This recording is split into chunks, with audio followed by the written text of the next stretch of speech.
Because understanding great literature is better than trying to read and understand yet another business book. On the Leadership Lessons from the Great Books podcast, we commit to reading, dissecting, and analyzing the great books of the Western canon. You know, those books, from Jane Austen to Shakespeare, and everything else in between, that you might have fallen asleep trying to read in high school. We do this for our listeners, the owner, the entrepreneur, the manager, or the civic leader who doesn't have the time to read, dissect, analyze, and leverage insights from literature to execute leadership best practices in the confusing and chaotic postmodern world we all now inhabit. Welcome to the rescuing of Western civilization at the intersection of literature and leadership. Welcome to the Leadership Lessons from the Great Books podcast. Hello, my name is Jesan Sorrells, and this is the Leadership Lessons from the Great Books podcast, episode number 87 in regular numbering, with our guest co-host today. The last time he will be guest co-hosting, at least for this season. He'll be back next season. Don't worry, folks. We're not booting him off the show completely. Actually, we're letting him come in more, actually, weirdly enough. Tom Libby. How you doing, Tom? I'm doing fantastic. How are you doing, Jesan? Well, you know, we're rounding the corner towards the end of the year. It's the holidays. So just like just like in most cases, when you eat too much and the belt gets loosened, we're loosening the belt of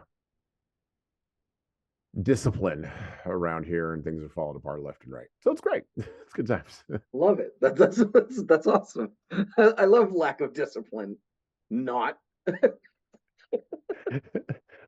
Our core demographic is going to love that. All right. Yeah. So we are going to cover a short story today. It's not really a book. It's a short story today that was originally published near the beginning of Willa Cather's writing career in 1896. And she published this short story under the pseudonym Elizabeth L. Seymour. And you can actually find this this book if you go and Google the Cather writings at the University of Nebraska Lincoln. You can actually find this book here, or the short story here that we're going to cover today. And it was published in Harper's Weekly and a few other places, and then it was republished a few times.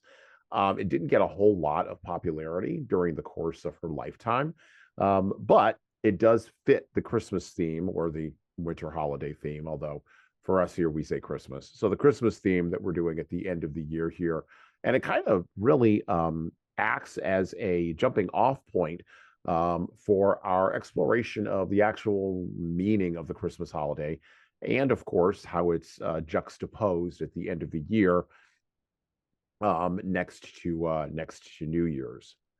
So we're going to focus our conversation today around themes of forgiveness, desire, and the inevitable tension between the unrealized dreams of prodigal children and the siren call of home.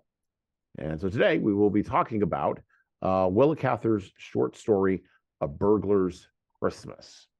Now, the version that I have, and by the way, there's many open source versions floating around, the version that I have was published to support the work of 3Ps, a charity registered in England and Wales. That's one of the versions that I have today, but there's many different open source versions floating around.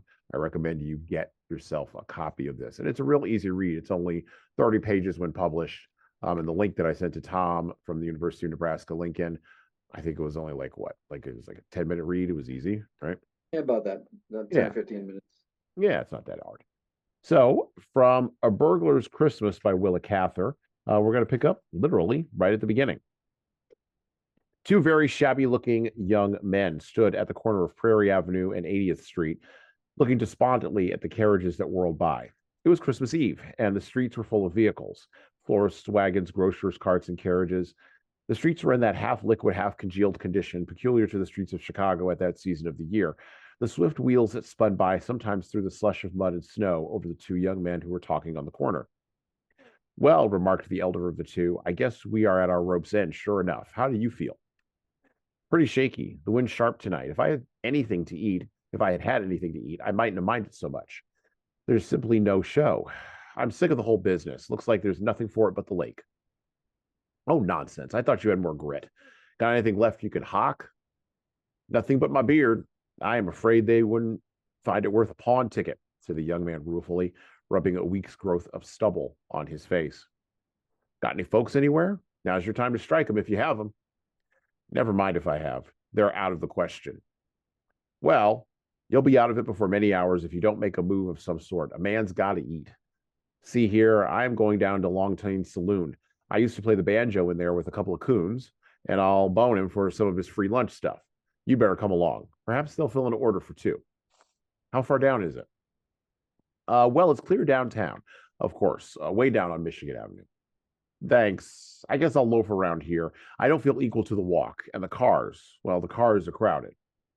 His features drew themselves into what might have been a smile under happier circumstances. No, you never did like streetcars. You're too aristocratic. See here, Crawford, I don't like leaving you here. You ain't good company for yourself tonight. Crawford? Oh, yes, that's the name. There have been so many, I forgot them. Have you got a real name anyway? Oh, yes, but it's one of the ones I've forgotten. Don't you worry about me. You go along, get your free lunch. I think I had a row in Longton's place once. I better not show myself there again. As he spoke, the young man nodded and turned slowly up the avenue. He was miserable enough to want to be quite alone. Even the crowd that jostled by him annoyed him. He wanted to think about himself. He had avoided this final reckoning with himself for a year now. He had laughed it off and drunk it off. But now, when all those artificial devices which are employed to turn our thoughts into other channels and shield us from ourselves had failed him, it must come. Hunger is a powerful incentive to introspection.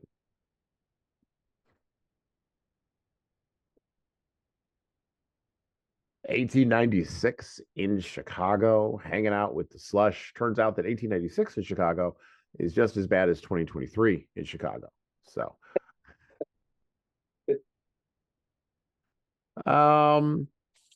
introspection always comes at the end of the year.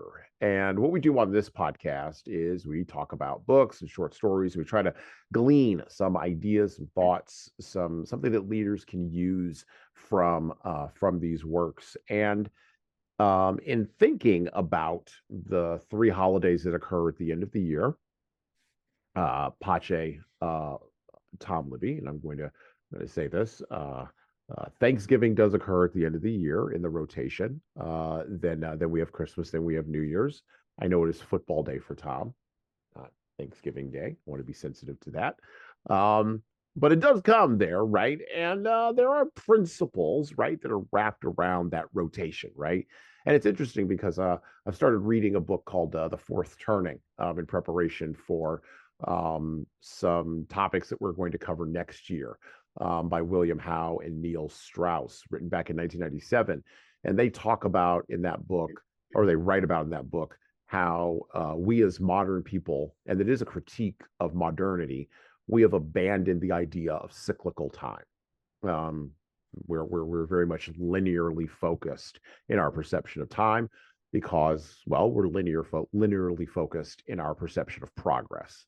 And cycles kind of perturb us a little bit. Cather, however, came from a different time, right? And yes, she had grown up in Nebraska and she'd grown up in the Midwest. And so she came from a place where cycles really did matter.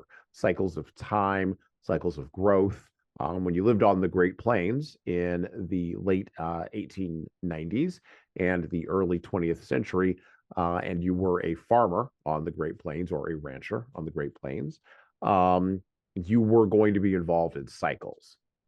And you were going to feel the rhythm of that, and you were going to transpose that to human relationships. And that's something that we see with these three holidays placed at the end of the year, but it's also something that we see in the Burglar's Christmas with themes of gratitude, forgiveness, reconciliation, and ultimately renewal. In our more linear age, the postmodern age we now live in, whether business or personal, we tend to be driven by the idea that we could have done more or accomplished more or been more. We could have progressed linearly more during the year. This, of course, creates tensions because Now you're caught up in an endless, shall I say, cycle of never having done enough. And this is where we get the penultimate expression of our insanity with not being able to reconcile linearity with cyclical nature of time, with the New Year's resolution. You know, that thing where all of you show up in the gym where I'm at, and I've been there the last 365 days at 4:30 in the morning, every morning for the last 365 days. And then all of you are on the machines.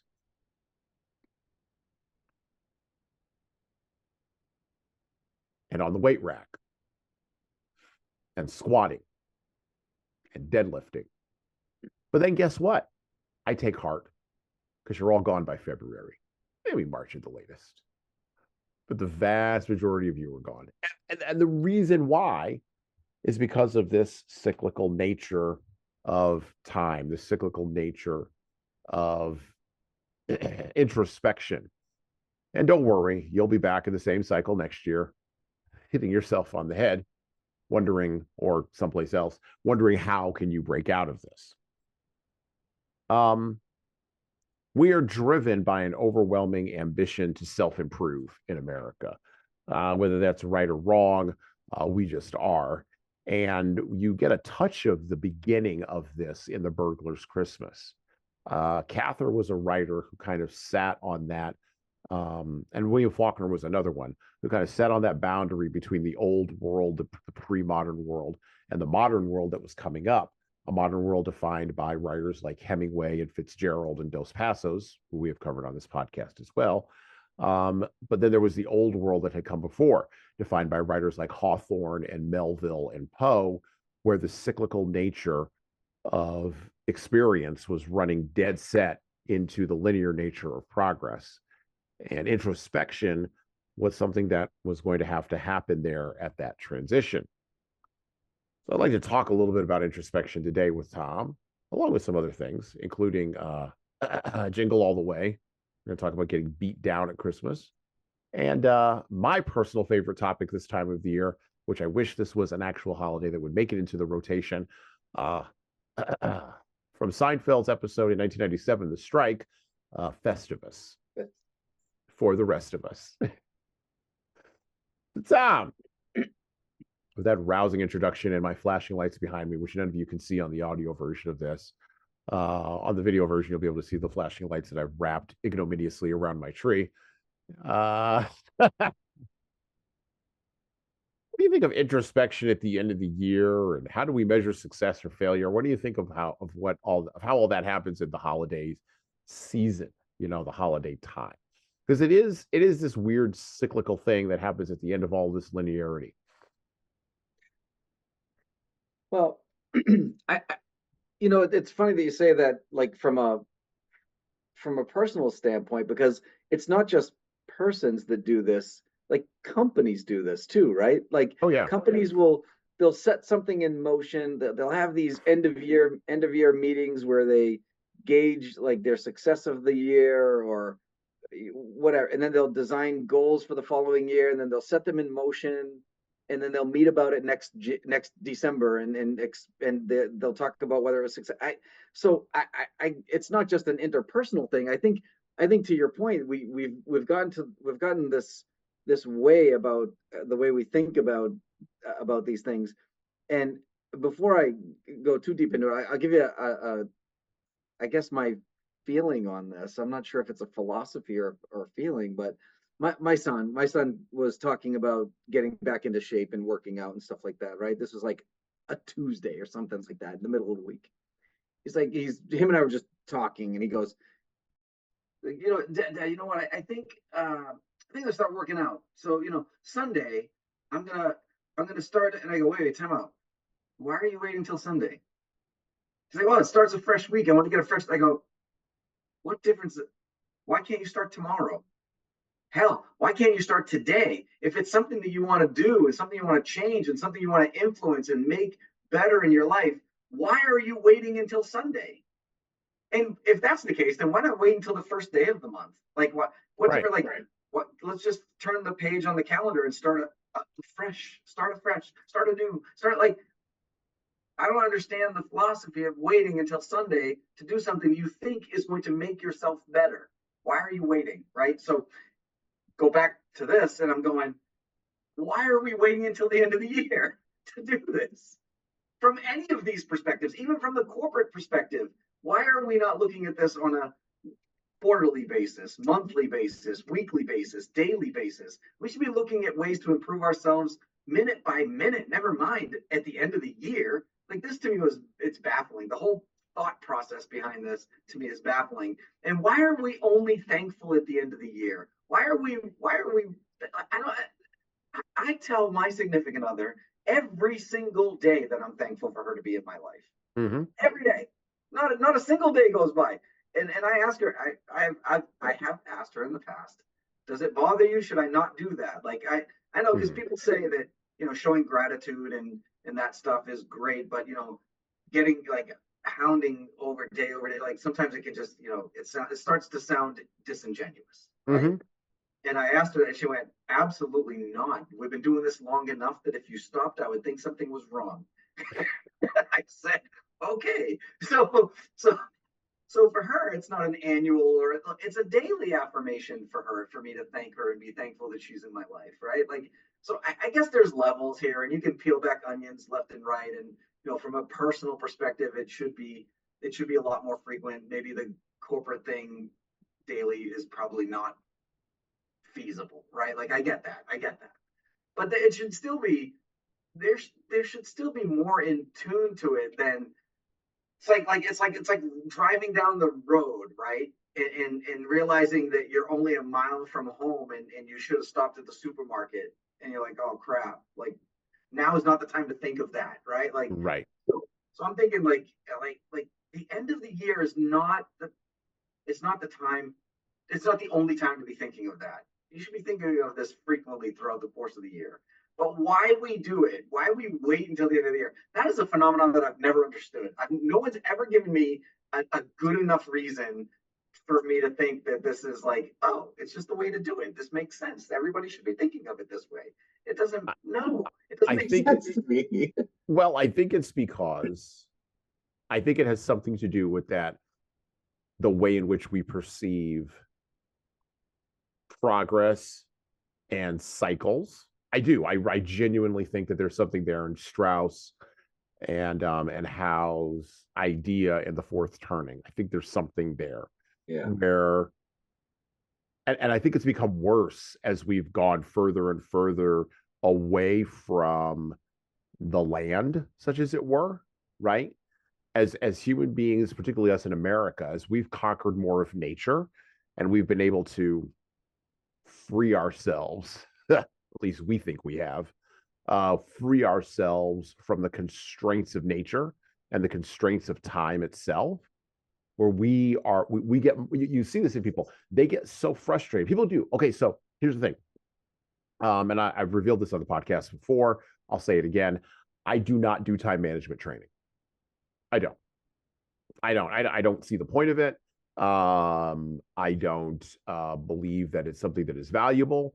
If you want to get a time management training from me, and you want to professionally, hire me to do that, I will refuse. I will turn you down very politely, and then I will send you directly to our YouTube channel, where there is an 1.5 hour long time management presentation, which has 4 views, because no one wants to sit there and watch that for that long. And I cover everything that needs to be said about time management. And I have not done a time management training since I shot that in 2017. That's in the last word for me on time management, because the idea that we can manage time in a corporate setting is the ultimate extension of, we are masters over nature. We're masters over time. To me, it's hubris. When in reality, what we should be managing, to the point you made about your son, by the way, he'll probably be in the gym next to me on the deadlift machine in January, improving himself. No. So I have a literally complete gym in my basement. And when I say complete, I mean, like, literally, if you would think if I painted the walls, you were in like a Planet Fitness. Oh, Like, okay. All right. Okay. So he'll be in your gym. Yeah. I actually go one step further, because I actually have heavy bags in there and like all kinds of stuff. Oh, wow. Like Planet Fitness doesn't have. I need to go to Tom's gym. What am I doing? Why am I going to the Y? Why are you paying for this? Sorry. But like, it's the ultimate extension of that idea of self-improvement, is that we're just going to manage our time. And so you're right, like, to your point about him, like, he should be managing his priorities. He's clearly not putting his health as number one, whatever, Right. or whatever it is that he's doing with, working out for. And if he did, he would go do that. Whatever you put in that number one slot is what's important to you. And I think I know when I say that, I've said that in the past to audiences, everybody shrinks because it's too close to the truth of the solution, such as it were, the solution to the problem. That's like my one of my favorite. My father-in-law, who's since passed, was very influential to me. I love this man more. I mean, loved him probably more than my own biological family. Right? Wow. Okay. He was a mentor to me, a spiritual advisor, like the whole nine yards. Right? Yeah. But I used to drive him batty when I used to say, I'm like, I don't understand this philosophy. You know that you hear that term, why put off to tomorrow? Why put off till tomorrow what you can get done today? Right. And I've never bought into that. My philosophy is the exact opposite. Why do today what you can put off till tomorrow? And it used to drive him batty. And I'm like, no, you don't understand. That means that what I'm doing today is the most important thing to me. If it's not important, it can wait until tomorrow. Okay. Like, but having the courage to admit that is something that people don't have. Exactly. Yes, that's what I was getting at. Yeah, because he used to drive him nuts. Right. See, I'd be like, well, at least you have the courage to admit it, and I just move on with the rest of my life. And this is the thing with introspection. Like, so introspection is the act of looking backwards. It's time's arrow that looks backwards. And we talk a little bit about this before we maybe turn the corner to something else. But regret, right? Like, we don't talk about regret in our culture well either. I think of the movie, because you and I are both cinematic people. You probably saw this movie. Remember Magnolia? And all the scenes with Jason Robards and well, not all of them, but the whole subplot with Jason Robards and Tom Cruise, who was remember Neil Strauss in The Game? Remember that whole thing in the 1990s? The pickup artist guy. Yeah, he was that pickup artist guy. And it turned out, of course, like it usually does with folks like that, that's why this movie worked, that he had been damaged by a lack of a relationship with his father, and he just wanted his father to die so that he could be released from that anchor that was tying him down. And one of the lines in the film, and I'm not going to repeat all of it because there's some stuff in there that I'm not going to some words in there that I'm not going to say, some naughty words I'm not going to say. But basically, Robards, as he's dying from cancer, tells him that, the thing that kills us is not the things that we did, it's the regret. Yeah. And I think that drives a lot of introspection. Introspection is not a forward shooting arrow. It's not, hey, we're going to do this tomorrow. It's more like, I didn't do that yesterday, and now I'm going to flagellate myself. And I also think there's a religious element to that. We don't use Christian terminology because we're post-Christian now. We're better than that. Okay, so let's not use Christian terminology. Let's throw all that out. But we keep the guilt. We keep all. Yeah. We're going to throw out all the religious terminology and the religious structure around it, and the theology around it that helped us navigate the guilt, or at least put it in its right spot. We're going to toss all of that, but we're going to keep the guilt. Yeah, right. So don't eat that chocolate cake at at Christmas. Oh no, I'm letting go of that guilt. It's the interpersonal guilt that I'm going to hold on to. I'm going to eat whatever I want to eat. I'm just letting you know. Listen, when you grow up dirt poor, and absolutely, like, I tell my kids all the time, I used to take two pieces of bread and put the most random stuff in the middle of it. Honestly, I would mayonnaise. I would just have two pieces of bread with mayonnaise in the middle. And I would call it wish sandwiches because I wish there was meat in it. Right? Like, that's pretty good. That's actually pretty good. So now when I stack the cold cuts up 6 inches high, and my kids are like, Dad, that's gluttonous. I'm like, no, it isn't, because you don't know what it's like to have a wish sandwich. Anyway, I'm just saying, I'm not retrospecting what I eat. I'm eating whatever now on. Oh yeah. Well, my children monitor what goes into my mouth too. I've never had so Yeah. many people in my life ever monitor what goes out of in my mouth, like ever. It's been stunning. I tell them, like, I'm surprised I was able to survive before you people. Like, how did I get here? How did I get here? Anyway. Anyway, No, but it is true. Like, but I think when it comes to the regret, it's the interpersonal relationships that we view like that, right? Yeah. With him and his father, with in this particular story, that same conversation is going to be later on in this story, which I thought was interesting. But yeah, why does it always come back to our fathers? I don't know. Well. That's part of the religious superstructure that we just dumped. We just dumped out the back. We don't even pay attention to that anymore, right? So I'm not even gonna visit that for the time being. If you want to hear more of my thoughts on the patriarchy, there's absolutely no episodes that cover that this season. We'll cover that next season. You're SOL. Yeah. Well, no, we covered a little. We touched a little bit on it in our episode where I talked about Virginia Woolf a little bit, because Virginia Woolf, very strong feminist writer, wrote in that sort of mode. And of course, the episode Slouching Towards Bethlehem, where we talked about Joan Didion's great writing, where she wrote an entire essay about John Wayne when she was like 10, and talked about how she could sense his masculinity coming off the screen so strongly, or his masculinity came off the screen so strongly that she could sense it even as a 10-year-old, but she didn't know where to put that, right? That's really the only two times that we've kind of covered the patriarchal order of reality. Maybe because I'm not looking to be in trouble, at least not at that level quite just yet. But anyway, we'll save that for season 3. We'll wait till we get to episode 187. Yeah, there you go. Then I'm uncancelable at that point. Right. Actually, I'm never really worried about that. So anyway, okay, one other thought. So forgiveness, right? So, okay. So you've got introspection, you've got regret, right?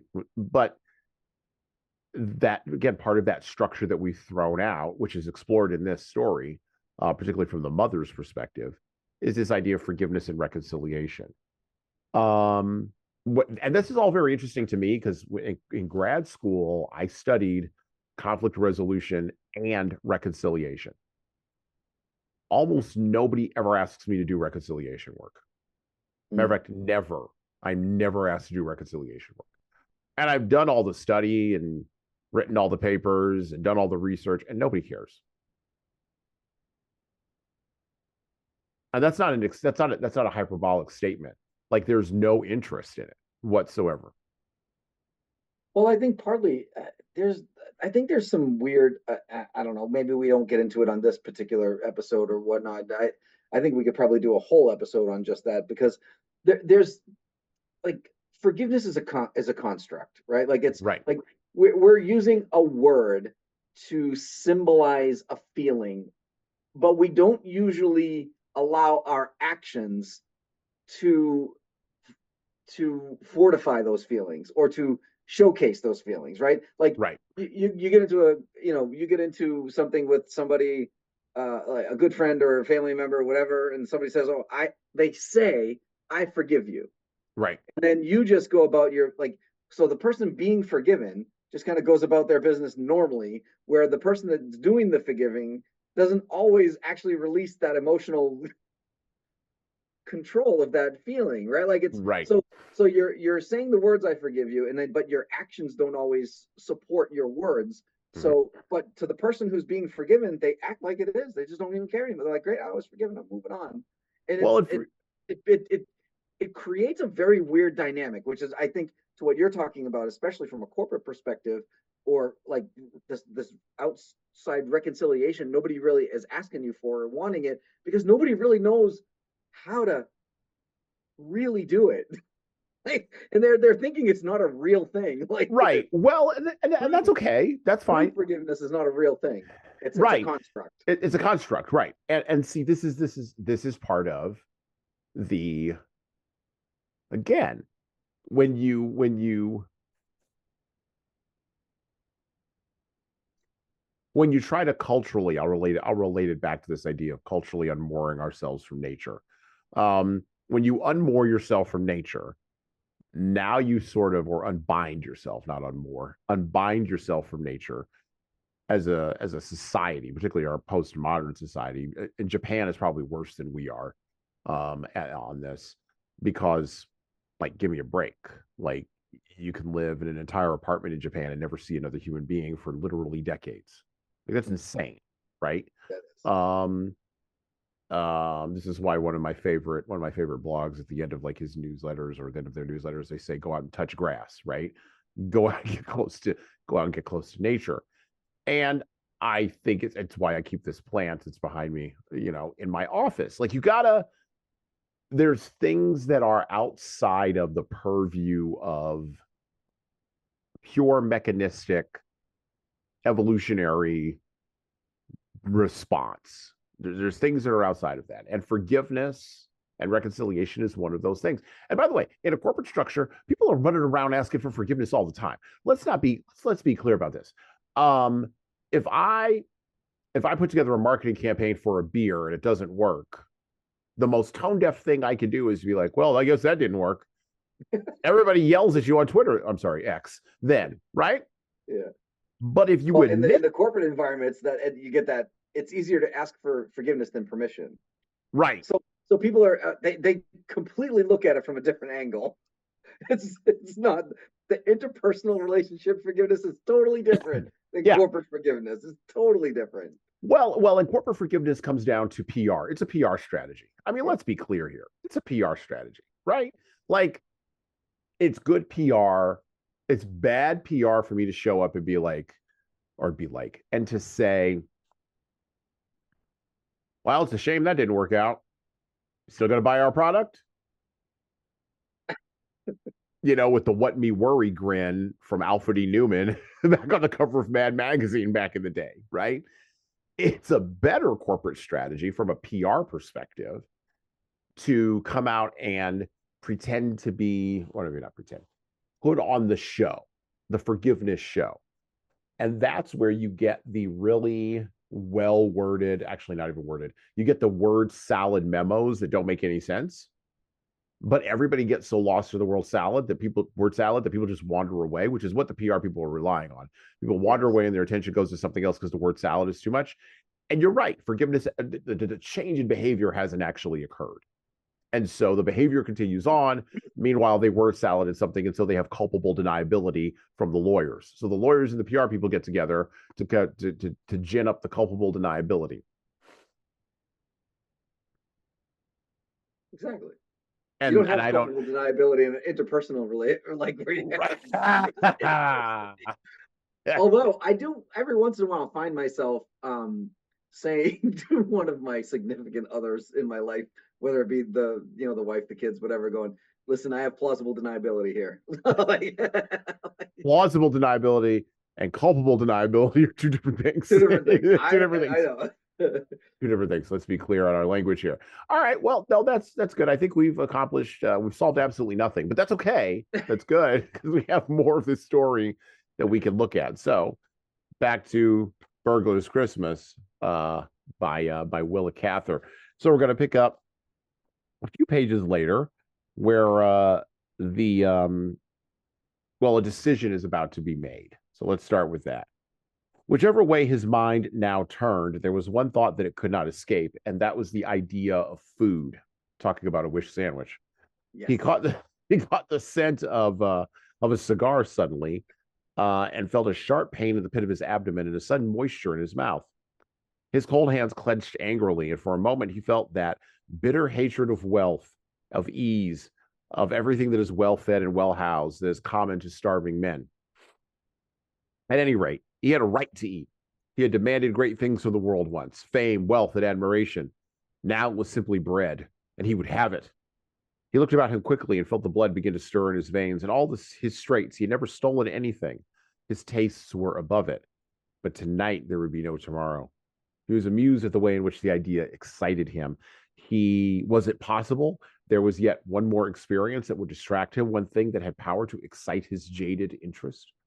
Good. He had failed at everything else. Now he would see what his chances would be as a common thief. It would be amusing to watch the beautiful consistency of his destiny work out itself, even in that role. It would be interesting to add another study to his gallery of futile attempts and then label them all. The failure as a journalist, the failure as a lecturer, the failure as a businessman, the failure as a thief, and so on, like the titles under the pictures of the dance of death. It was time the child Roland came to the Dark Tower. A girl hastened by him with her arms full of packages. She walked quickly and nervously, keeping well within the shadow, as if she were not accustomed to carrying bundles and did not care to meet any of her friends. As she crossed the muddy street, she made an effort to lift her skirt a little, and as she did so, one of the packages slipped unnoticed from beneath her arm. He caught it up and overtook her. "Excuse me, but I think you dropped something." She started. "Oh, yes, thank you. I would rather have lost anything than that." The young man turned angrily upon himself. The package must have contained something of value. Why had he not kept it? Was this the sort of thief he would make? He ground his teeth together. There's nothing more maddening than to have morally consented to crime and then lack the nerve force to carry it out. It's a truly great observation, by the way. Pause. That is a truly great observation from Willa Cather. That is truly, I underlined that twice, actually. A carriage, back to the book, a carriage drove up the house before which he stood. Several richly dressed women alighted and went in. It was a new house, and it must have been built since he was in Chicago last. The front door was open, and he could see down the hallway and up the staircase. The servant had left the door and gone with the guests. The first floor was brilliantly lit, but the windows upstairs were dark. It looked very easy just to slip upstairs to the darkened chambers where the jewels and trinkets of the fashionable occupants were kept. Still burning with impatience against himself, he entered quickly. I'm going to stop there at that spot because there's a reveal there. There's a turn there, which is interesting. It's sort of the reveal of the MacGuffin or Anton Chekhov's gun. A little bit there gets to fire in Willa Cather's A Burglar's Christmas. But something that's even more interesting there, and like I said, I like that idea that she had about morally consenting to a crime and then not having the nerve to go through with it. By the way, how many people actually do that? I think quite a bit. That's why that hit a nerve with me.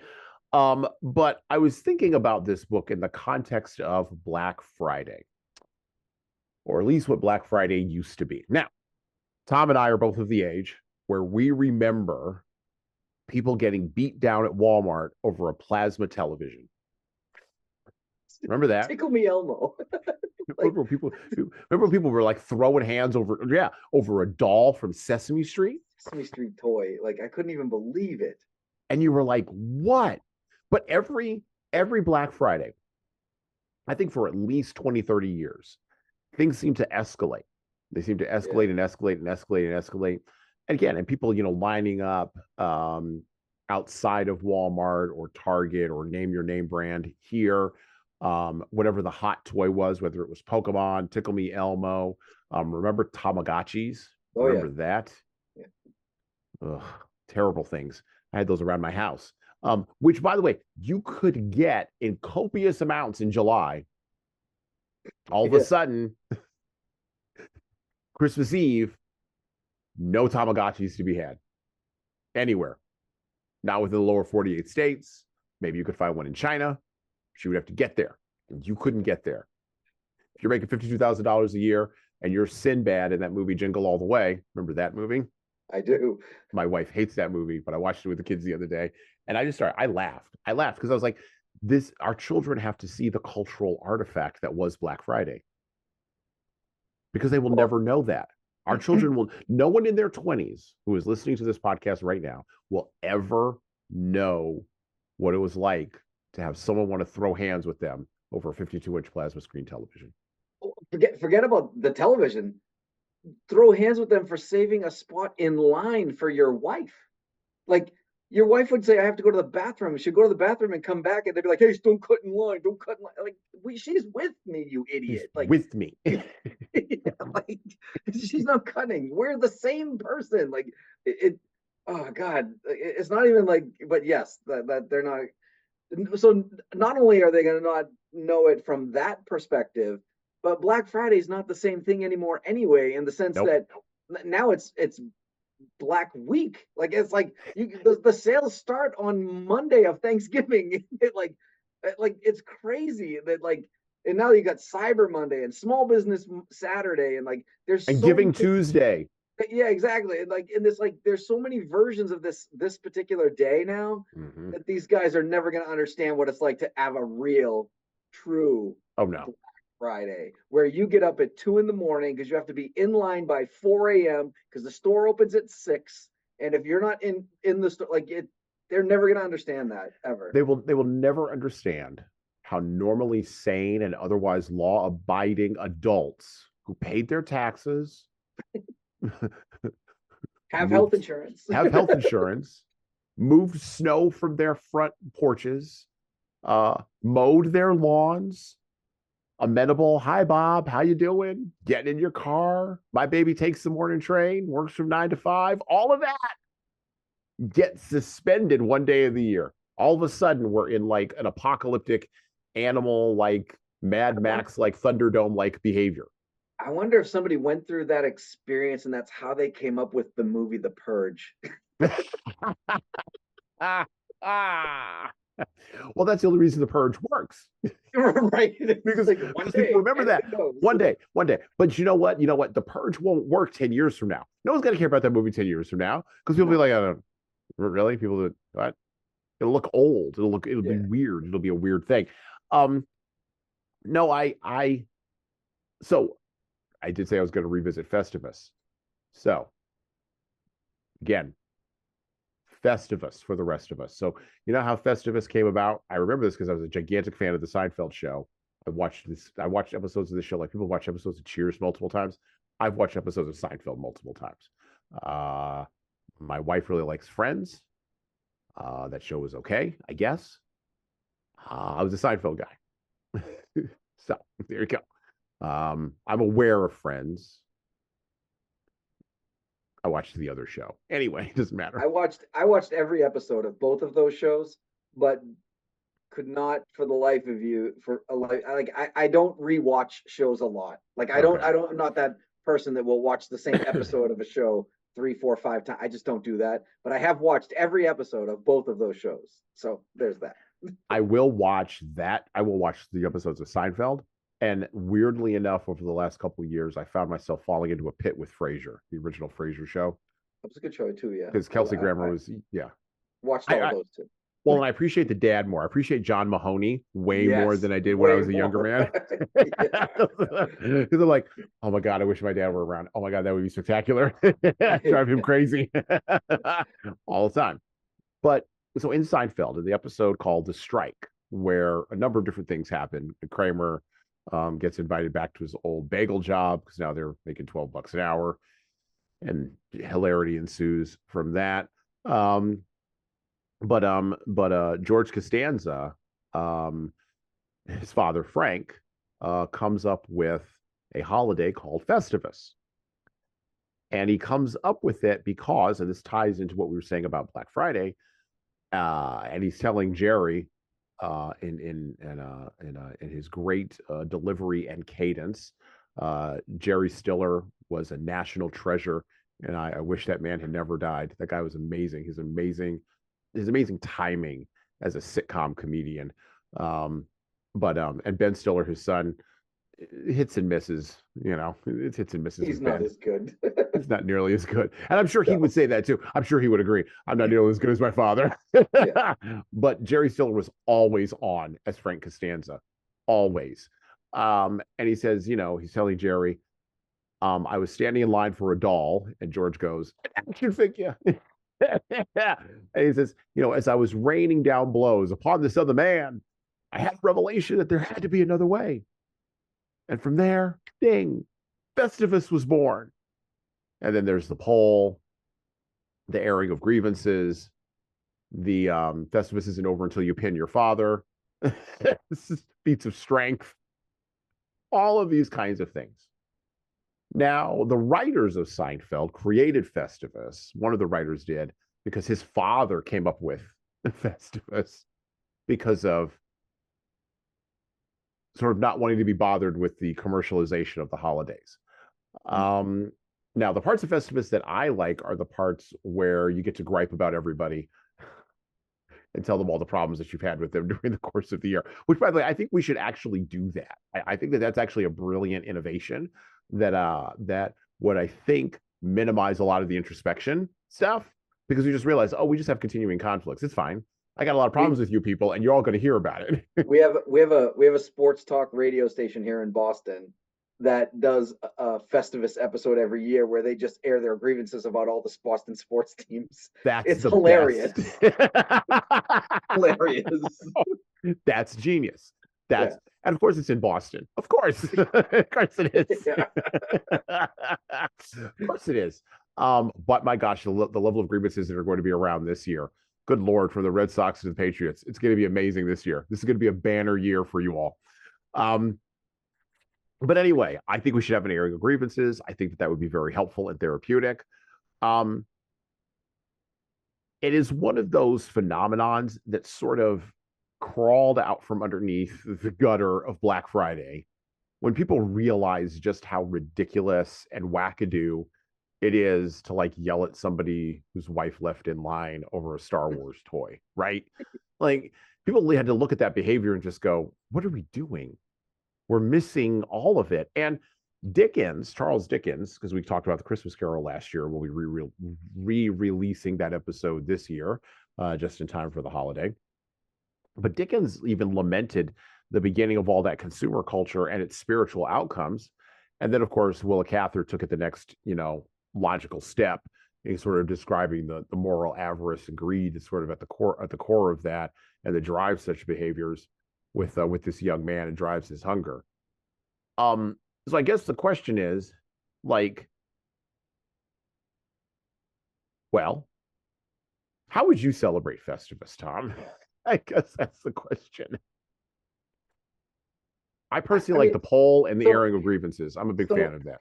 Let me just say, just for the record here, okay? The Patriots and the Red Sox are not the only things I'd be complaining about. Do people not realize that it was this calendar year that the Bruins had a record season? They were crushing people and then lost in the first round of the playoffs. Come on. I mean, introspection. See, it's backward looking, and they were going to bring it forward.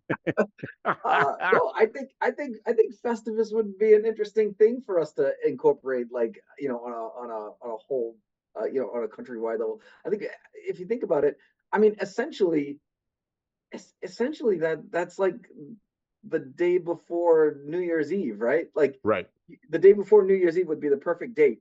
Yes. You're going to have New Year's resolutions coming out the next day. So this day we're going to just spend the day complaining and just ripping people apart. Clearing the palate. It's a palate cleanser. Yeah. Before you go into the new year. I guess, so what would I go? Sorry, the question was, what would I complain about, or how would you? How would you? Well, let's break it down a little bit more. So you've got the pole. So you got the aluminum pole, which I think is brilliant. You've got the airing of grievances. You've got the feats of strength, right? And there's one other thing which I'm forgetting right now, but I'll remember it in just a moment. So you've got 4 elements to Festivus, right? And of course, George on the episode decided to give his gift, decided to donate your gift to the Human Fund, which I also think is brilliant. Money for people. And so he would just give you a card that said, a donation has been made of your gift in the name of the Human Fund, which I think is just genius. I think that's absolutely brilliant. I mean, what the weird part is, for my family, I don't think we need a day like that. I mean, we complain all the time. I just had this conversation on Saturday about. Now, I will not go into the nitty-gritty details. We don't need the nitty-gritty details. But let me just say that as a like, we were talking about land acknowledgements to the Native community. Sure. And I was ripping them apart. I'm like, this is again, all the not asking for the nitty. Yeah. All the adjectives you want to add in there. This ridiculous, stupid, crazy. What I probably used every one of them that signified that these were a joke, right? Like, so I think the idea behind Festivus happening on one day is kind of silly. I think we spend all year complaining and moaning and groaning about everything else, and then the holidays come, and then we're thankful for the same things we were just complaining about like 2 months ago. So I don't know. I think it's well, do you think that then let's move to the feats of strength. Do the feats of strength stop criminal behavior? Is that basically what we were all arguing about over Black Friday? We need feats of strength. Otherwise,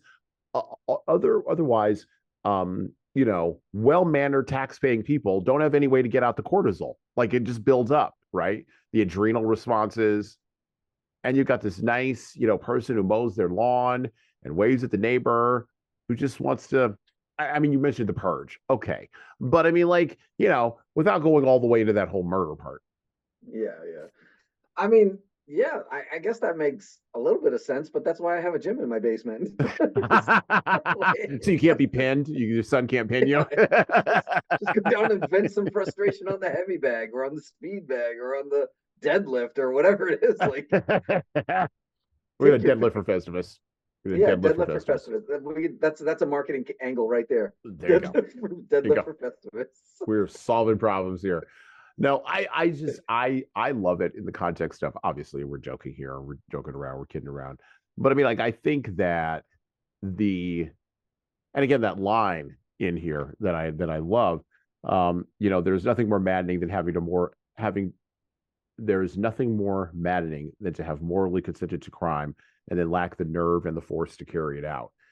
I think you get the nerve and the force to carry it out when your consequences are far enough away from you, right? Yeah.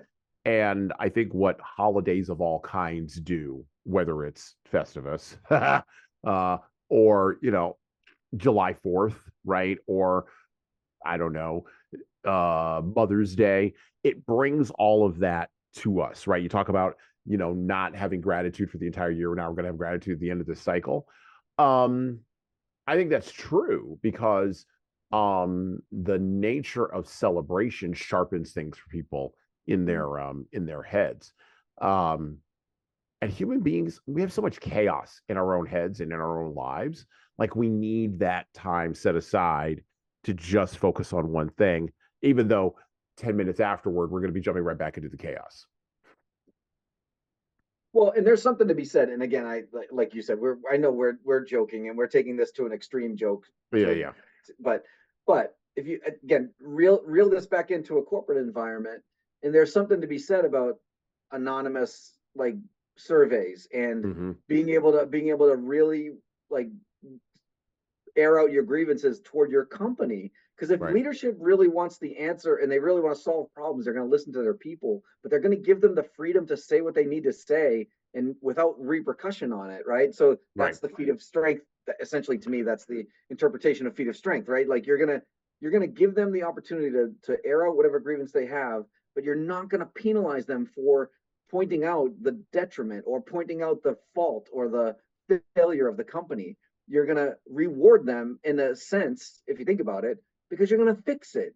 So you're going to go fix the problem. And then hopefully year over year, those grievances become either A, more manageable, or B, non-existent, right? Like you're going to fix these things. And hopefully you build in a mechanism where it's not just once a year that you're doing this. Like, but in staying with the theme that we're talking about, even if it was once a year, it's still going to be a benefit to the company if you're giving people that sense of like, and to your point a second ago, like, okay, I got this anonymous thing, I can write whatever I want, so there's no repercussion here.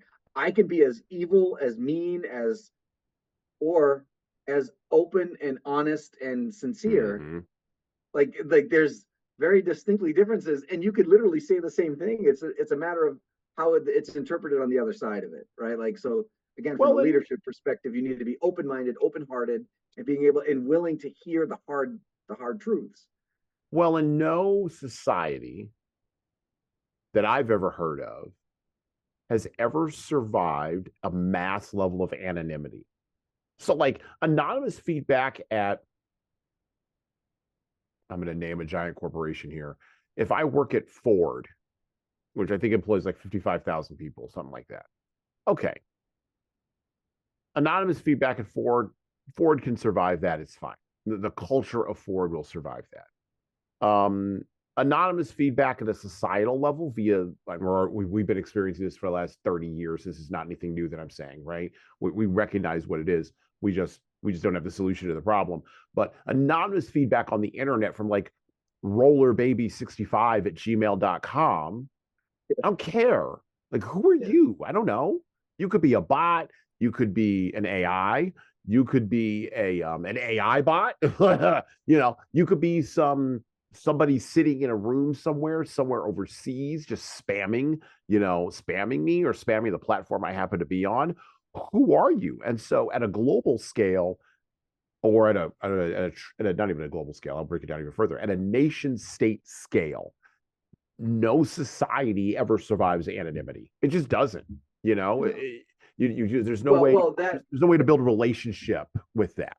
But there's some fundamental flaws between the two, like fundamental, very foundational differences between the two, right? Like, you're talking about a company that the anonymity comes from a link that you provide that is only going to be attached to the people that you want the information from, right? You're asking them for the information. From a societal perspective, you may or may not want that person's feedback. I don't. So, I don't want rollergirl65@yahoo.com's feedback. I don't exactly. Care.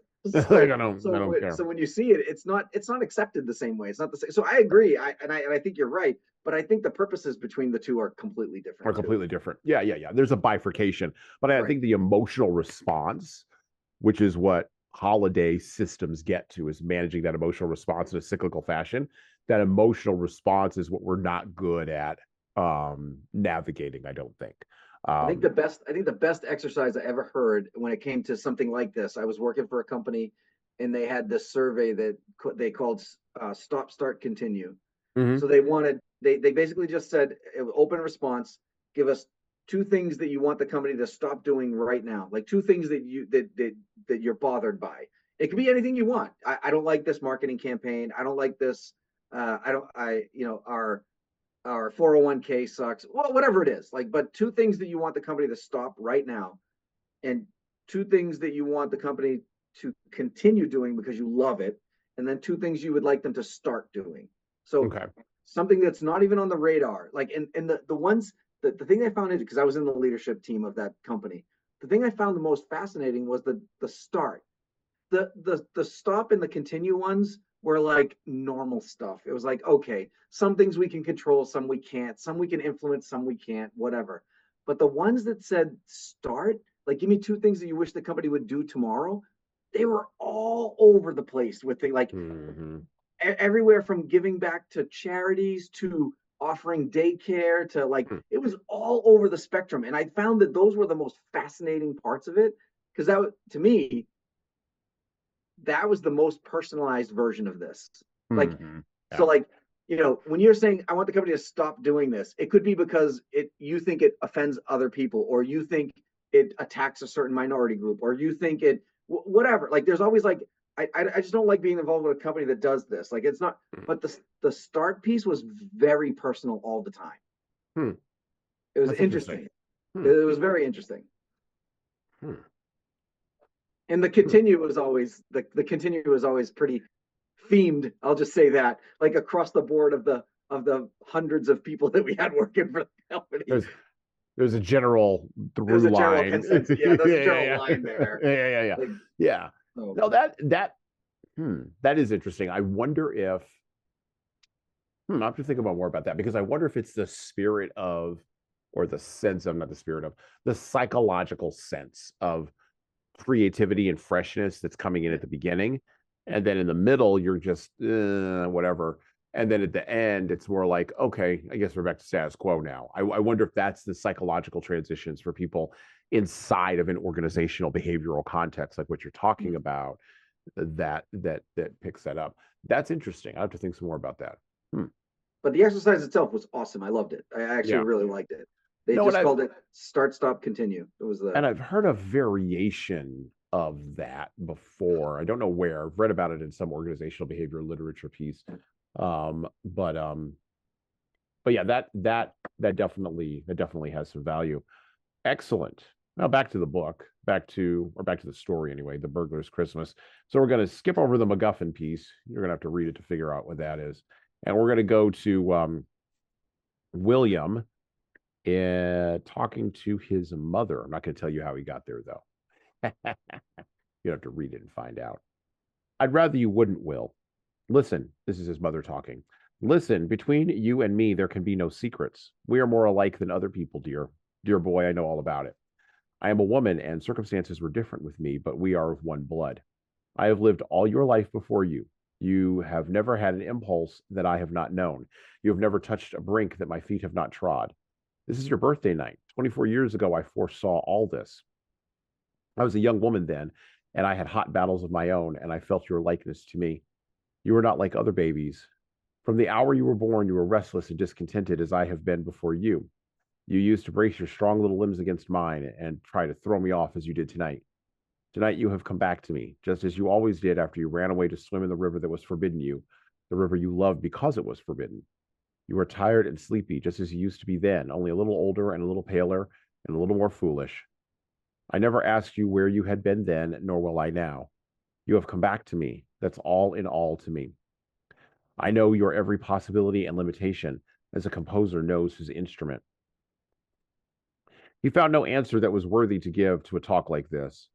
He had not found life easy since he had lived by his wits. He had come to know poverty at close quarters. He had known what it was to be gay, with an empty pocket, to wear violets in his buttonhole when he had not breakfasted, and all the hateful shams of the poverty of idleness. He had been a reporter on a big metropolitan daily where men grind out their brains on paper until they have not one idea left and still grind on. He had worked in real estate office where ignorant men were swindled. He had sung in a comic opera chorus and played Harris in an Uncle Tom's Cabin company and edited a socialist weekly. He had been dogged by debt and hunger and grinding poverty until to sit there by a warm fire without concern as to how it would be paid for seemed unnatural.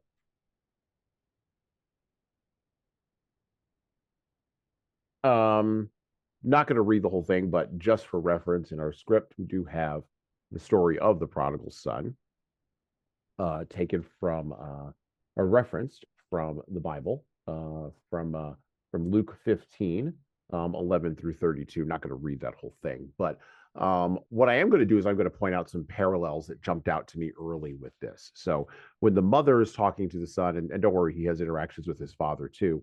It is the idea of the prodigal son returning, right? It's this idea of prodigal return, which is again is framed by Cather, even in that last piece where he talks about all the jobs that he's had and all the things that he's done. It's framed in a cyclical context, not a linear one, right? And it's this idea of as well as Nietzsche would talk about. This is actually one of the truths buried in the Nietzschean two lies and a truth dance that he used to do. This myth of eternal return, right? The idea that you can always return back to the place where you started, or you will always return back to the place where you started. And of course, that's a biblical trope, which we do often see in Cather's works, whether it be from Proverbs, whether it be from Genesis. In this case, this is from Genesis and from Luke, from ashes to ashes and from dust to dust, right? You're going to be returning back to the place where you came from.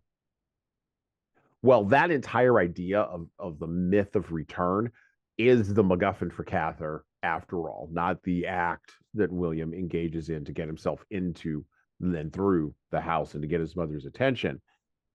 What's interesting, the turn that Cather does here at a literary level, which is interesting to me, is that in the prodigal son, the story of the prodigal son, it's the father that accepts the son back, right? But here it's the mother that accepts the son back. By the way, in the story of the prodigal son, Jesus, when telling this story to his disciples, does not mention a mother at all.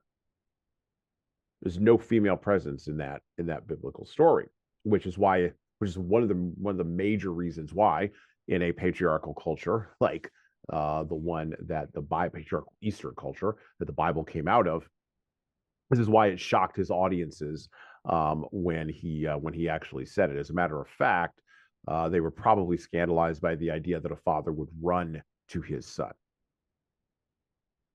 That was kind of a no-no. Well, in our American culture, that's now transposed over to the mother, because the mother is the one that holds that maternal care, right?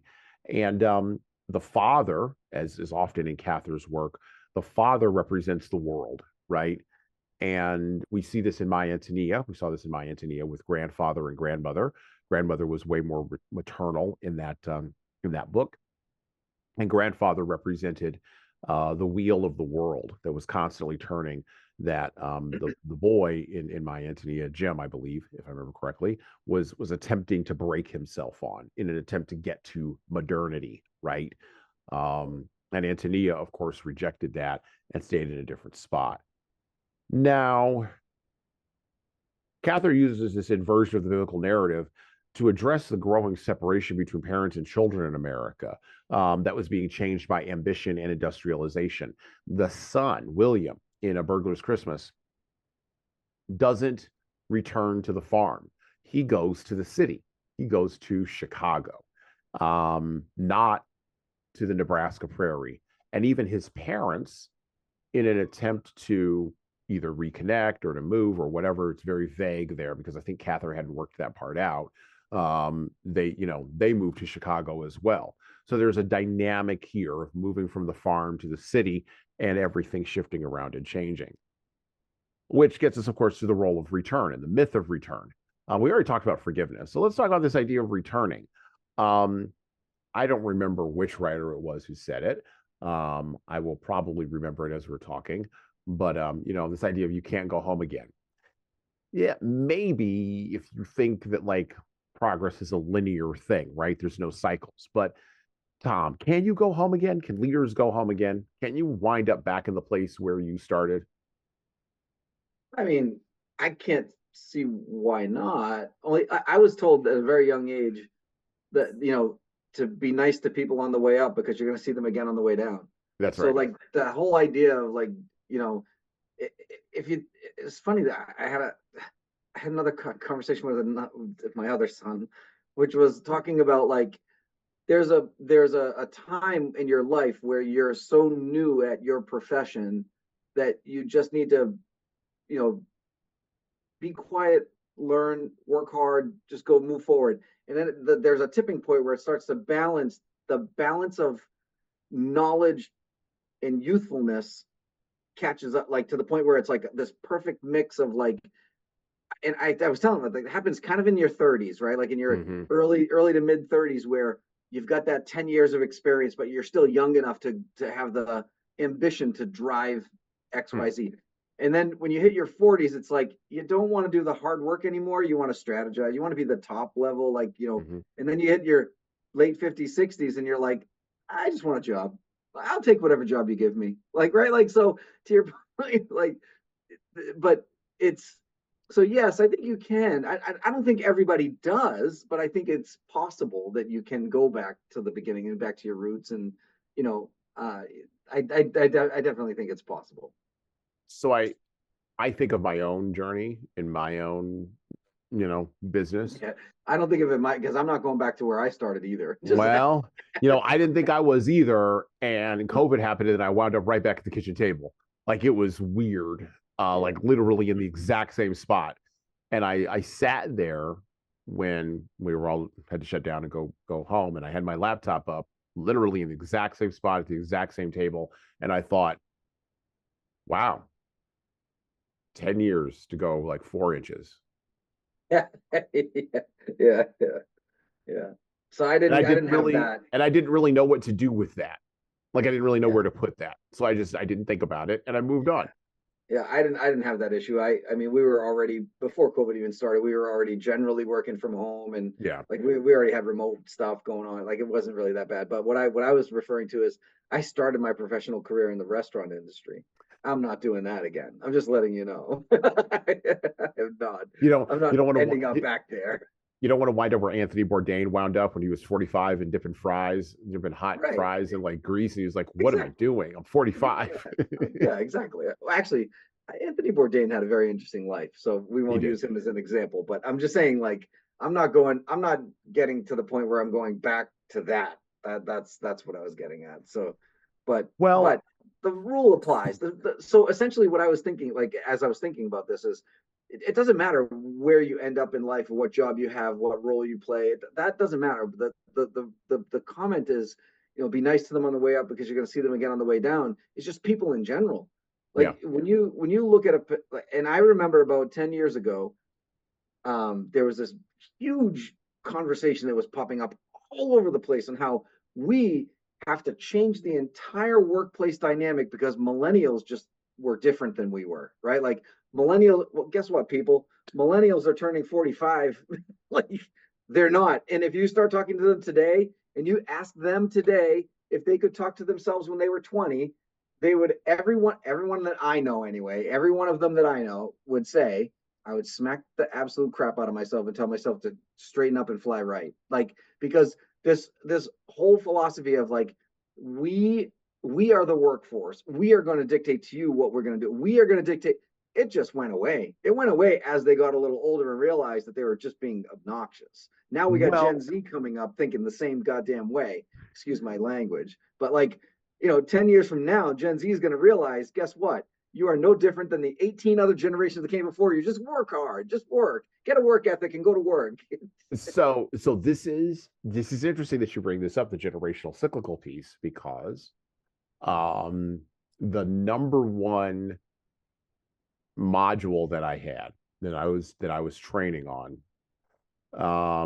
before COVID, number one module I had was managing the multi-generational workforce, number one. And people would pay me thousands of dollars to come in and say what Tom just said for free. I actually feel kind of good about that, actually. You should feel good about that. I do feel good about that, actually.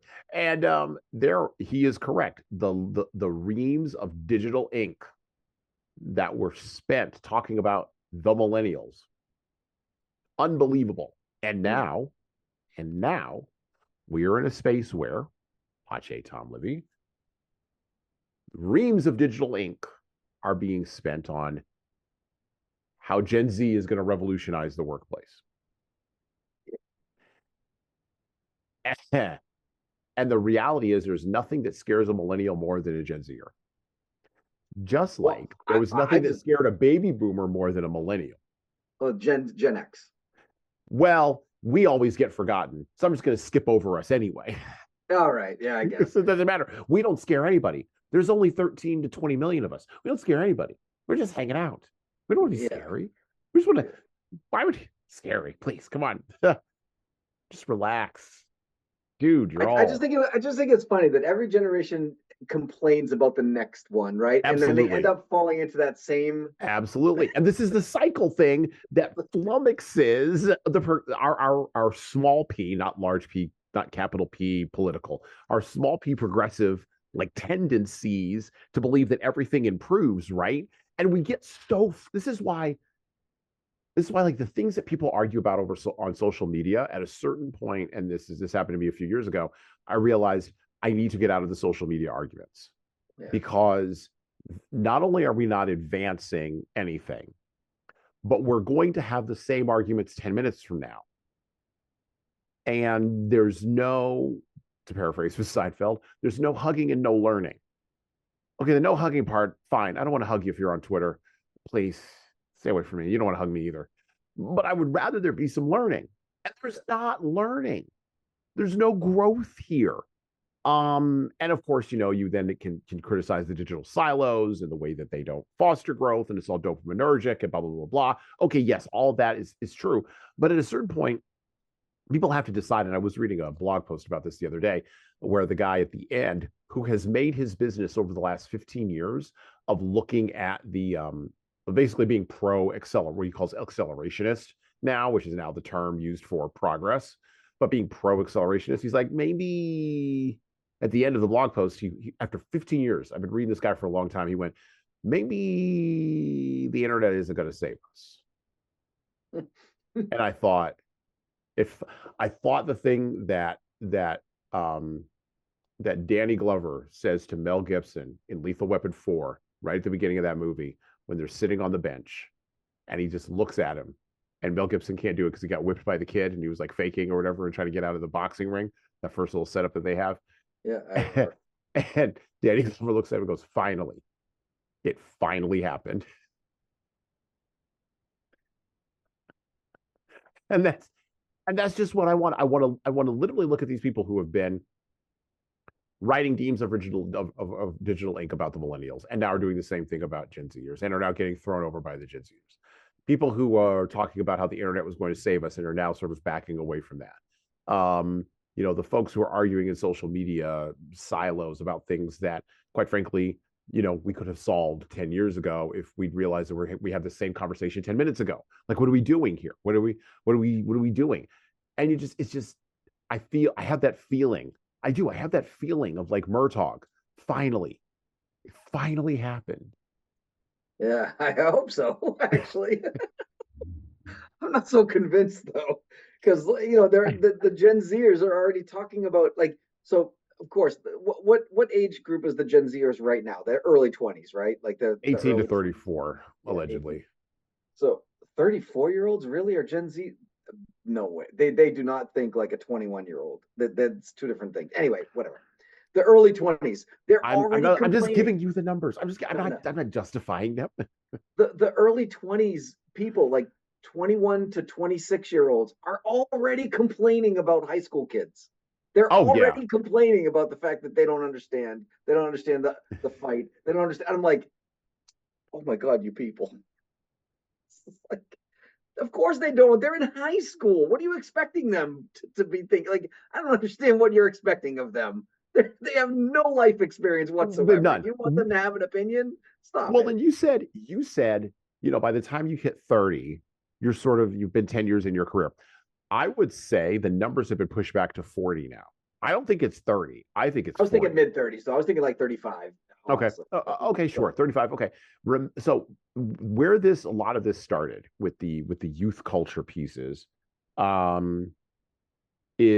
was in the 1960s with the idea that you would never trust anybody over 30, granted to us by the baby boomers. This philosophy of the people over 30, which, by the way, I heard this the other day, and I will repeat this because it is true. The person who was the vice president of the Rand Corporation was 32 in 1970 something. Okay. Now, this person who was bringing this up on this other podcast was bringing this up as a critique of the capitalist system, right? That somehow we have failed capitalism, or somehow capitalism has failed young people by not allowing people in their 30s to be vice presidents of major corporations. Except the thing is, people in their 30s now who are Pache, Gen Z or millennials, whichever, it doesn't matter. I don't care. Those people are running startups. Those people are senior leaders in banks now. They are moving into those positions where the VP of Rand was in 1970. The difference between them and the VP of Rand in 1970 is the VP of Rand in 1970 had 3, maybe 4 kids that he had to pay for that kept his head on straight. That's the fundamental difference, right, between past generations and this current one. And this is not me making this up. You can go look at the fertility numbers. You could go look at the demographic numbers, right? You could go look at the replacement numbers. I'm not making any of this up. This is not a crazy theory. This is not some nonsense that Jesan made up on his podcast. This is reality. You can go look at the numbers and see what the birth rates are and what the family creation rates are. And the Kaiser Permanente organization has measured this. The UN has measured this in the United States. For people typically in the childbearing ages, between 26 and I think it's like 34, I think it's down to like 60, 70% of those people ain't making babies. They ain't making babies and making families. Well, there is something about that process that matures you in a way that we dismiss, right? Now, don't get me wrong. Can you be matured by that at any point in time when you have a child, no matter where you are at, up until the age of 40, 50, whatever? Yes, absolutely. This is why, like, Larry King was popping out kids when he was 60. He was constantly trying to mature himself. And none of you who are listening know who Larry King is. It's fine. I know who Larry King is. You know who Larry King is. Well, the younger folks don't know who Larry King is. Google him. He was interesting. Google him. He was an interesting guy. I think there's something to that theory. So the 30-year-olds are being put in charge. We are trusting them, but the people who are being put in charge are the and this is now becoming a thing. I don't know if you've seen this on social media recently, towards the end of the year, the double income, no kids crowd, right? Who are, right, yeah, who are, running their mouths. Let's just say that. Yeah. It's so funny. Like, I was talking to one of my kids the other day, and we were talking about different, like, they're all of my kids, just for the audience's reference. My youngest kid is almost 22. Like, so she'll be 22 in a month or two. So all of them, and she's the youngest. So I have kids ranging from 21 to 28, 20, 29. So, and none of them have kids. But when I was younger, I had my first kid when I was 20, 21 years old. Mm-hmm. So when we were talking over this past weekend, a few of my kids were home, and we had a family event, so we were just shooting the breeze, having a couple of drinks, and just chatting, whatever, right? But we were talking about how, or they were asking me why myself, like I was so much more advanced. To your point, I was further along in my career at 25 than they are. Mm-hmm. Like Yep. I was I was a regional vice president of sales at like 28, right? Like, so, and my kids are like, I'm not even close to there. What is it? And I said to them, and I never thought of it this way, but I was like, well, because I had you guys to worry about. I had to drive so hard to sustain our family that Mm-hmm. there was no way, there was nowhere to put me except for let me move up the ladder. Like, I was so driven to be successful and move up the ladder and make more money, and because I had you guys to worry about. You guys don't have any kids to worry about, so you don't care how much money you make. It's like, Right. like I can go if I can afford that $1,000 a month apartment, then so be it. Where for me, the $1,000 a month apartment was the baseline, like Mm-hmm. baseline, like that was the foundation of like our existence, and then everything Right. above that, I had to go fight for to get more like food and a Mm-hmm. car and whatever. Like like it, I was like, and to your point, I wasn't even thinking of it from a maturity level, but it absolutely true. I look at myself at 22, 23 years old, and my kids now at 23, 24 years old, I'm like, that's a joke. Sorry, I don't, but it's like, but it is true. Like, they think of, they're still shooting cans off the back porch, for crying out loud. I'm like, I stopped doing that when I was 18 and 17 because I had to worry about a kid, like, it's, and I have 5 kids. None of my 5 kids have any kids. They're not even So, starting yet. so this is the thing I think that is the fundamental separation. I think what you're getting to here is absolutely critical. I also think that this is the tension that you see in the culture, right? Between people who did that and the people who didn't.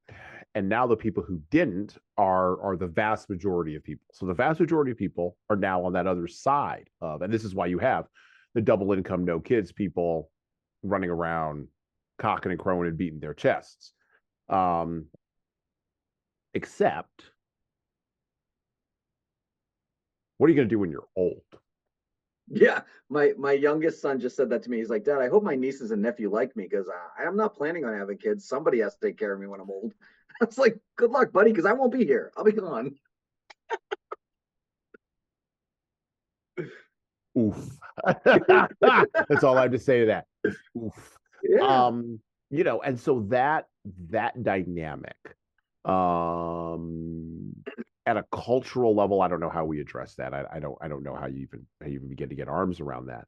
However, Well, the scary piece is this generation thinks that, like, especially younger people think that, well, that's the government's responsibility to take care of people at that when they get to a certain, and that I was like, nah, don't bank on that.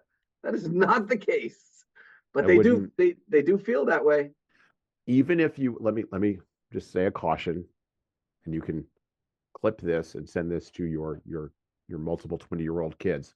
Um, Even if you vote for a politician that can give you all of that, even if you vote for a politician that makes policies that you think will give you all that, Politicians and policies cannot overcome the laws of nature. Correct. Period. That's it. Those are my 3 sentences. That's my 3-sentence. Just that's the wisdom. And I know it won't be listened to. It's okay. Just be sure that who you're voting for. Or it will be listened to, but it'll be too late. But it'll be too late. It'll be too late. So yeah, you got to get out. You got to hustle. I mean, I always and I'll close up by saying this. So we'll round the quarter here because we need to close our podcast today.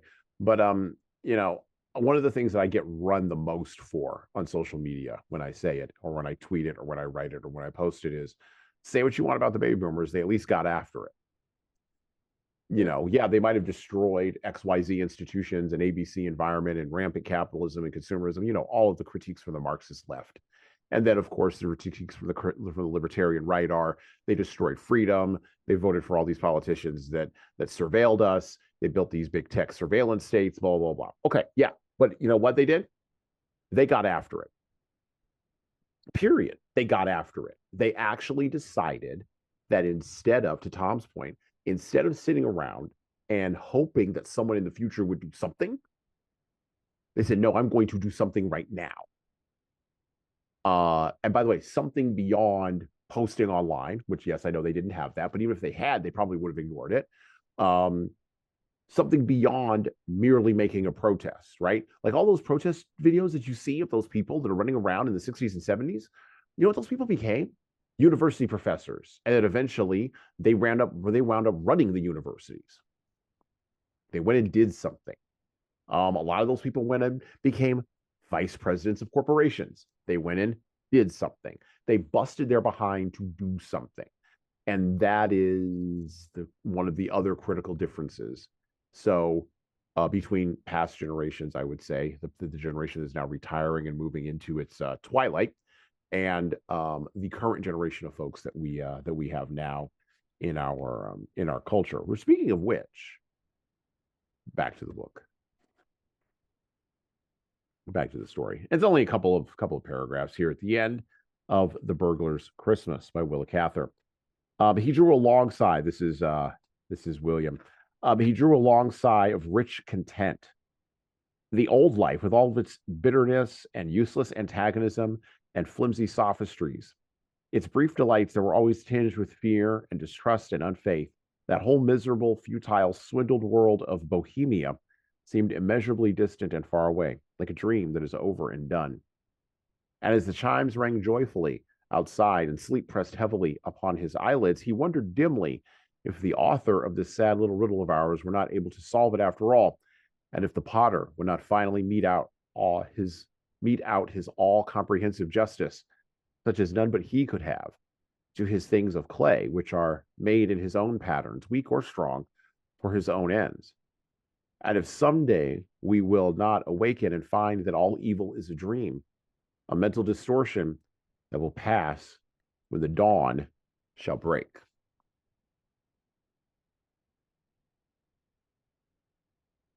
We've just been talking about this in a different kind of context, but he did live a bohemian life. And that's, by the way, what Cather, that's the term that was used for somebody who was not having children when they should have been having them and was running around doing multiple jobs and footloose and fancy free and wound up poor.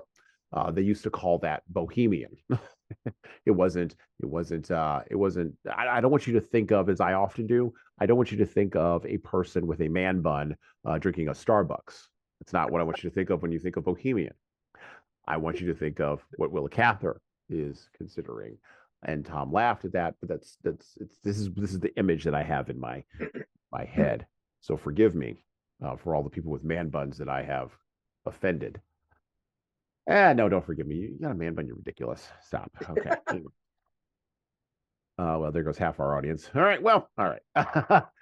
So, my wife would just say I'm just mad because I'm bald. She would just say that. I feel your pain. So, I get a little more hair than you. Not much. Not much. Not much. It's not much at all. I don't know what you're holding on to there, Tom. But anyway, I just bought a new brush. Just get okay. One more brush out of it. One more brush. Okay. Okay. All right. Okay. Just bald is beautiful, sir. Anyway, and you can carry it. You've got the head to carry it. You're fine. I'll believe you. I'll take your word for it for now. Hold on. Those last vestiges of hope. It's the last Well, like vestiges of hope. my significant other said, my wife will I'll be in there and she'll be like, "Are you brushing your 4 hairs again?" I think there's a few more than 4. Come on. You got a few more than 4. You're fine. You're probably fine. Well, what do I care? You're not bunning it up, like I said, with a Starbucks cup and a pair of Tom slippers. Like you're not doing that No. in like an urban area. And my point is this: the moralistic Midwestern anti-bohemian idea comes through here in Cather's work, and we already have talked about this a little bit, but I want to make a broader critique or a broader point, not a critique, a broader point. There is a price to living in society with its social structure, but there is also a price to wandering around and living a libertine and bohemian style. And the idea that you could live a particular lifestyle without consequence didn't begin in the 1960s, interestingly enough.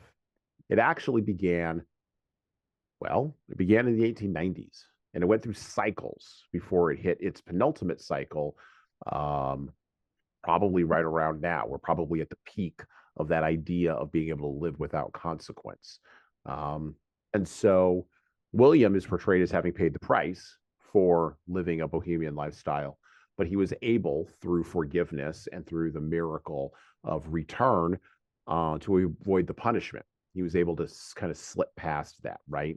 Yeah, he was going to engage in robbery for his food, but he was able to slip past that and move into a mother's love. By the way, his friend was no help to him, as he left him right at the beginning of the story. Cather's point is that family and home are all you can count on in a hard world. And this may ring really weird to our tone deaf this may ring as tone deaf to our postmodern ears. But it is definitely something that is true. And it's definitely something that is evident, right, in the ways in which we engage with each other. And it's evident for us as leaders. So as we round the corner here, I want to go ahead and ask Tom this. How can leaders stay on the path with all of this mishmash that we've talked about with the Burglar's Christmas this holiday season?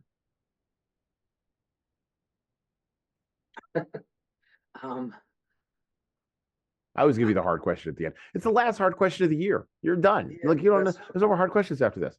That's true. Well, the next hard questions are coming on the other side of the new year. I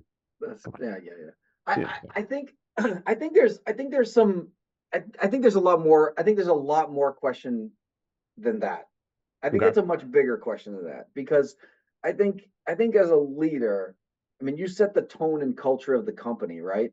So if the tone and culture of your company is, we care about you as an individual person, as a family person, we care about what happens to you outside of these 4 walls. Yeah. And I think it's mission critical that you continue that feeling and philosophy throughout the course of your your engagement with that employee, right? But if your tone and culture of your company is, you come here to work, we pay you, and then you go home and you're on your own. That and both of those 2 worlds exist, by the way. Like, a lot of people think that every company nowadays is warm and fuzzy, and that's not entirely true. There are plenty of companies out there that just think of you as a number, and that you have a role to play, and that you go to work and you go home, and then when you're home, you're on your own time and you do your own thing. And you might have a little bit, in those cases, you might have a little bit of like a lower management person that gives a rat's patoot about you on a personal level, and they build their own culture within their team, but that's not necessarily a corporate culture. So it's still it still goes back to the leader of that smallish group of people. This is the culture that we're going to have. We're going to care about each other. We're going to do things. But as a corporate culture, it doesn't always fly. I think there's some, and this gets even more difficult too with the the work from home and like all this Mm-hmm. remote working thing. We don't have the talks at the water cooler anymore that Yep. people always talk about, and like, or you see in some of the past movies, and like it's there's a lot of disconnect. I'll give you a good. My wife works for a very large medical company here in the Northeast, and she's a remote worker, and they were just talking about a Christmas party, and she went, I ain't driving all the way there for what? To see people that I don't even see on a regular basis. Like, we're all remote. I don't know these people. I don't Right. know them. I have no interest in going and hanging out with people I don't know. And they all work for the same company, right? Like, so, and that's the culture that they set. They've given Mm-hmm. that culture power. Like, they've given that so to have lack of participation in a holiday party is their own damn fault. Like, Right. Yeah, no, you're right. right? Nope. So Yeah. like I think it starts with, forget about how you interact or what you do as on a day-to-day. Like, it's not about your actions in interactions on a one-on-one level. I think for leaders it's more about the tone and culture that we set for the company, and making sure that we are consistent with that tone and culture, making sure that if we have an open door policy, make sure you keep an open door policy. Don't shy away from hard conversations, and don't, like, you gotta, make sure that you practice what you preach, and talk, walk the walk, talk the talk, all that stuff, all those stupid cliches that we never understood how it works. This is how it works. Like, This is how it works. this is Yeah. the point of it. Like, this is the point of all of those cliches, that you gotta, you have to make sure that, that you're, and that there's, like, you're setting people up for success. And I'm not talking about their own successes. Like, if I want to be a millionaire, I'm going to go work for company A, and they're going to make me a millionaire. That's not what I mean. We were talking earlier today. I was talking about with a couple of Jesan and I's mutual friends or colleagues. I'm not sure what you call the growth craft advisors, but let's call them friends for this purpose. And we were talking about definitions of success and what it looks like. And it is a very personalized thing. Your Mm-hmm. definition of success and my definition of success may be completely different. One person may think, you know, having ending their life with millions and millions and millions of dollars is the definition of success. Another person may think the definition of success is, when I die, there's tons and tons of people at my funeral praising how much of a good person I was. It had nothing to do with my wealth, and had more to do with my person, and who I am, and how my close knit society, or people view me, Mm-hmm. is my definition of success. So if you really want to be a truly good leader, I think that's the biggest part of it, is really identifying people as individuals, and then being able to have a collective tone and culture of your company. I think that requires introspection. And yes, introspection, as we've mentioned repeatedly today, is an arrow that points backward. But I also think it requires goal setting, which is the arrow that Yes. points forward. I mean, we talked about goal setting, and we kind of, I won't say we mocked it, but we definitely sort of talked about how people fail, at goal setting. I think the reason people fail at goal setting is because they haven't merged that introspection and that goal setting successfully together. There's still too much friction between those two areas. Plus, there's a lack of realization of what your priorities should be, right? And so, I would encourage folks, when you get into introspection in a leadership position, or when you're introspective as a leader, to figure out what you want to be introspective about. Do you want to be introspective about culture? Do you want to be introspective about success? Do you want to be introspective about the goals that you want to see your team accomplish? What do you want to be introspective about? There's also this idea of return, right? Forgiveness, reconciliation. We talked a little bit about this. Forgiveness has to be more than just a set of PR words from your lawyer or your legal firm. They actually have to mean something. And by the way, if you're not actually sorry, don't say you are. Yeah, right. Really don't. Don't say you are. We actually will appreciate it more if you don't say you are. Now, I'm not talking about sort of the big brands who have 400 lawyers and 300 PR people and all that. That's a different kind of thing. I'm talking about the small and medium-sized organizations who are definitely embedded in the community, where the transparency of what it is you're doing can be seen by everybody, and the immediacy of that can be felt. Really think critically about what apologizing actually means if you have done something wrong. And if you haven't, or you don't believe you have, what are your introspective explanations for why you chose the path that you chose. I actually saw this recently in my own life from a local leader who said something from a stage, got a bunch of people's ruffles feathered, and yes, I did say ruffles feathered, on Facebook, and then came back the next week and didn't apologize, explained, moved on. I thought that was an interesting move. Very interesting. And he didn't need 50 lawyers and 40 PR agencies to figure out how to do that. He just needed to be connected to his community and connected to the people that he was making the message towards. I also think that we can get from the Burglar's Christmas kind of what we talked about a little bit at the end. There's trade-offs and costs when we do things. The great economist Thomas Sowell, who hopefully will be around with us for another year. But the great economist Thomas Sowell once said that life is full of trade-offs, some of which are brutal, because we live in a world of limited resources, limited time, limited money, limited attention, limited emotional engagement, limited care, limited everything. Everything is limited. Even our lives are limited. And so we have to make trade-offs. Well, trade-offs come with consequences. Trade-offs come with results. And we have to be clear about what the results are. I think leaders have to be clear about what the results of the trade-offs are and the results of the decisions that they're making. And be clear to their team members, be clear to their followers, be clear to everybody. Look, if we make this decision, this is what the consequence is going to be potentially. Or in this trade-off, there were no great decisions. There was just the best of all the bad ones. And that's usually, by the way, 99% of the time, it's the best of all the bad decisions. There is no, I think of the line from Armageddon, there is no good plan, Mr. President. This is the best of all the bad ones. and that's the reality of leadership. That's the reality of trade-offs. And we need to wrap our arms, I think, around that reality. Finally, humor. Like, you gotta laugh. You gotta not take yourself so seriously. We've laughed a little bit on this podcast, and quite frankly, this year, I've had a great time hanging out with Tom and getting to know him better. And hopefully you all listening have gotten to know him better as well. Tom will be back next season, for the third season. I can't believe I'm saying that. For the third season of the Leadership Lessons from the Great Books podcast. So we'll be back with more great books that maybe Tom has read, maybe Tom has not read. At least he will have read the synopsis of them.